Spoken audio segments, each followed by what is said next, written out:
Hey guys, what's going on? Rob here with GRBM, and today we're talking insurance made simple, where we take one insurance concept, break it down nice and easy so you understand what is going on.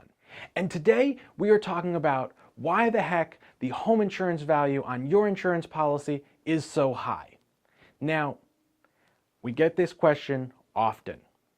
You look at your home insurance policy and you see this dwelling limit of hundreds of thousands of dollars more than you paid for your house.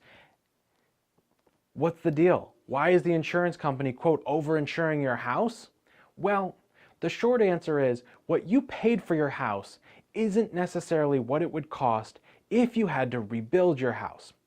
That number that the insurance company assigns, which, full disclosure, is sometimes a bit inflated, is the number that the insurance company feels would be an accurate representation to rebuild your home in like kind and quality. So for example, if you got a screaming good deal on your house, your insurance number or your insurance home value is going to be a lot higher than what you paid for it. But if there's a fire, if there's a loss, that value is what you want because what you paid for it isn't necessarily what you can rebuild it for. And frankly, it's almost never what you can rebuild it for. You can buy a house for a lot less than what it costs to actually build it. That's just the reality. So that's not to say the insurance companies are perfect, because they do make mistakes, they do overinflate these numbers, but they are going to be more than you paid for your house. That's just the bottom line.